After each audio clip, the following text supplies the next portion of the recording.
Welcome back in to another basketball preview video as we look ahead to the upcoming basketball season. It's basically upon us.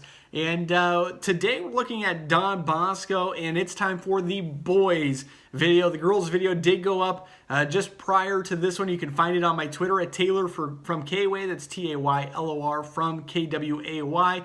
Or you can find it on YouTube as well. Just search for Taylor Knits and you'll find it there. But now it's time for the Don Bosco boys, and really excited about this one. Of course, I was able to broadcast their games on their journey in postseason play last year. They had a great season. They finished 24-4 on the season. Their final game actually ended in a win. They're one of just two teams, of course, from the class that finished the season on a win as they knocked off Remsen St. Mary's 61-51. They finished as in third place. A third-place finish at state is unbelievable. They did lose to Northland, which took them out of championship, out of title contention. That Northland team was absolutely ridiculous last year, of course. But Don Bosco, a third-place finish, absolutely insane. A great run, had a ton of fun calling their games, and of course, Don Bosco, known as a wrestling school. There's no debate about that. Known as a wrestling school, and to have this much success in basketball is incredible. The success that the boys' side had last year from Don Bosco was just insane.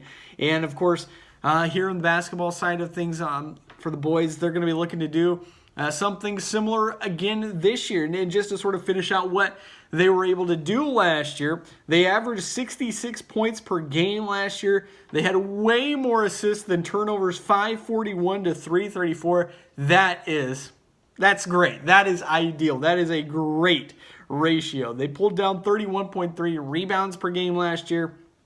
Scoring-wise, they scored more in the first quarter than any other quarter, and it went from first quarter on down to fourth quarter, which is good. That tells me that they got off the mark quickly in most of their games, got that lead, and then saw that win out. And a lot of times we're crushing teams, and we're able to put in their second teamers in late, and that's why they didn't score quite as much in that fourth quarter. They averaged beating teams, of course, and they did average doing so by nearly 20 points a game, 19.5.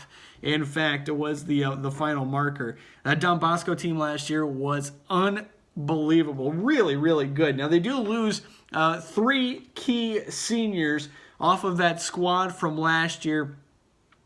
You're looking at losing Zach Nye, Sean McFadden, and Clayton Weber. Three big losses there for the Dons. Zach Nye and Sean McFadden, both outstanding shooters. Outstanding scorers, I should say. Zach Nye, an outstanding shooter, shot 45% from beyond the arc. He was 84 of 186. That's unbelievable. That's great.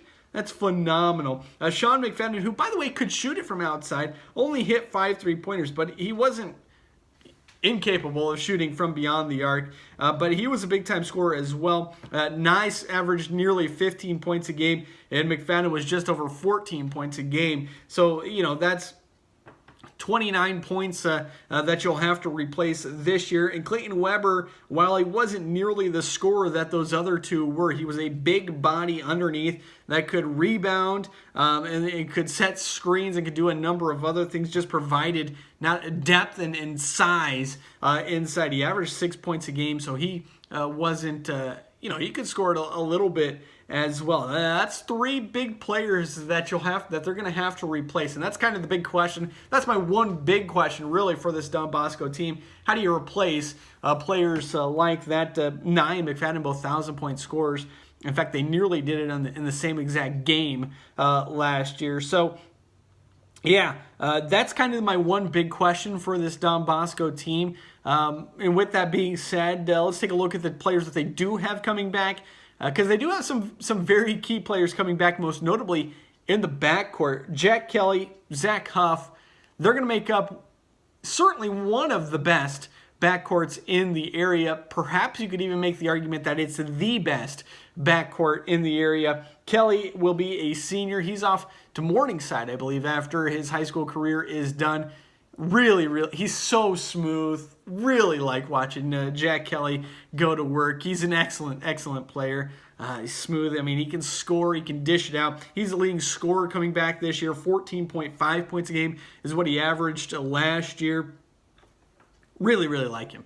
Really like Jack Kelly. Morningside getting a stud, I think, in the backcourt. Yeah, really like Jack. And his running partner in the backcourt will be Zack Huff, who will be a junior this year. He, too, very smooth. He can score the rock. Now, he only averaged 8.3 points a game last year, but that's because he was sort of, dishing it out. He was being a facilitator last year. He can score. Don't get me wrong. He can absolutely score. Averaged 8.3 points a game. I think he and Jack are going to have not a lot of trouble in making up for the point scoring for those guys that have left, Zach Nye and Sean McFadden. The question for me really is going to be who's going to be that next bank of scorers for Don Bosco, because as I said, Zack Huff and Jack Kelly, Zach and Jack, they're outstanding. By the way, Kelly averaged 5 assists last year to go along with his 14.5 points a game, and Huff averaged 4.9 assists to go along with his 8.3 points a game. They both can shoot it as well.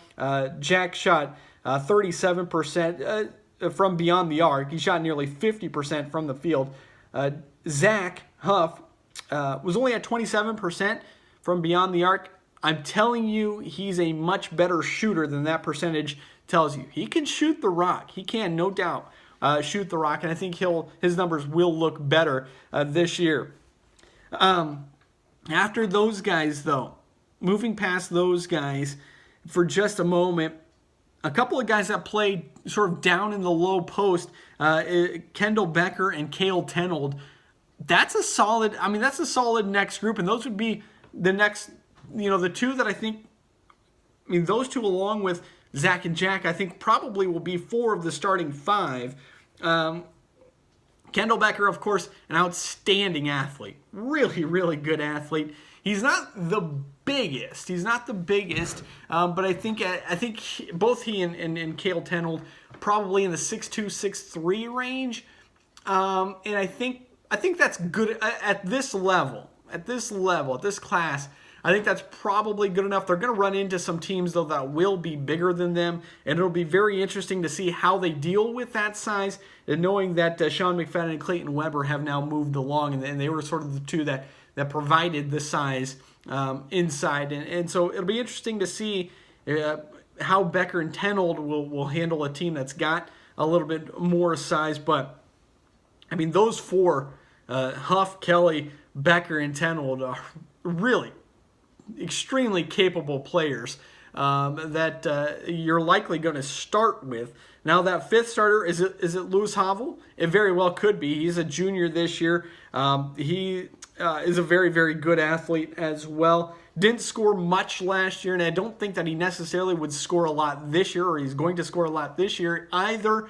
I think he's a good defender. I think he's an effort type guy. I think he's a hustle type guy, and a key player to have on any team, really. And I think that's what he can provide for this Don Bosco team.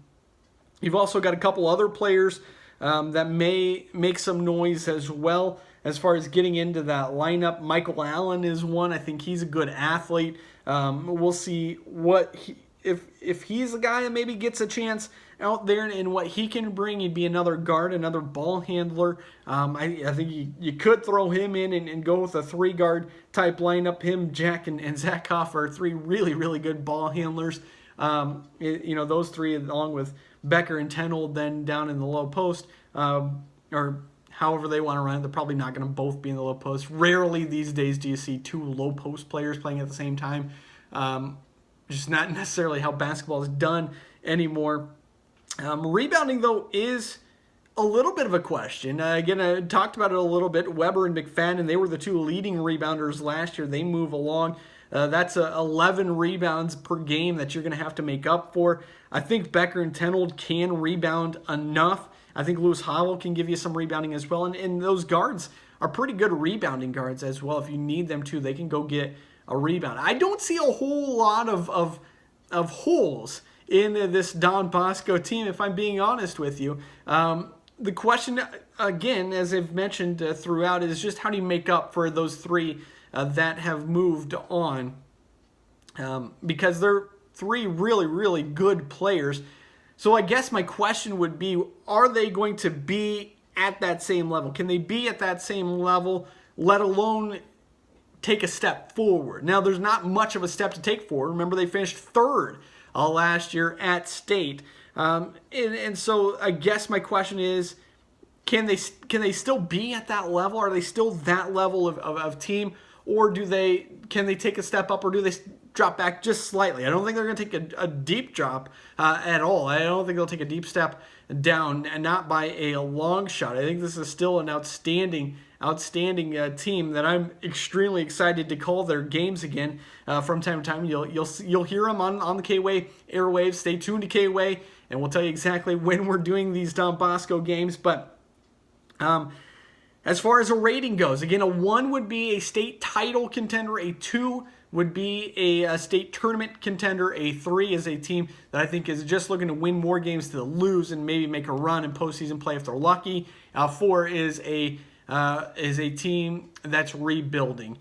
Definitely not a 4, obviously. This has got a team that's got a whole bunch of weapons on it, and they're not a 3. They're much above a 3. Now, the question for me is, are they a state title contender? Have they taken that step up? Or are they a team that's a state tournament contender? And I think that I've got to go with a 2 here. I think at best they're at the same level as the team last year that went to state. I think they are a team that should expect to be back at state again this year. I think they very much are a state team. I'm not ready right now. I'm just not ready to say that they are a state title contender this year. And I know that there are some other teams that I think are still a step above. Northland, the team that knocked them off, happens to be one of those teams. And there are some other teams around that I just think are a step up. That doesn't mean that there's no way that Don Bosco could beat those teams, but just right now, I think there's another step that Don Bosco could take. So I'm going to give them a 2. I think they're a state tournament contender. I think they're a high 2. I think they're a team that should expect to be at the state tournament again this year. Very excited to see what Don Bosco is able to do on the basketball court again this season. Now that's going to do it for me here on my Don Bosco preview. Thank you for tuning into this one. If you missed any other ones, check out Taylor from K-Way on Twitter. You'll see all the ones that we've done to this point. And until next time, I am Taylor Nitz. Okay, bye.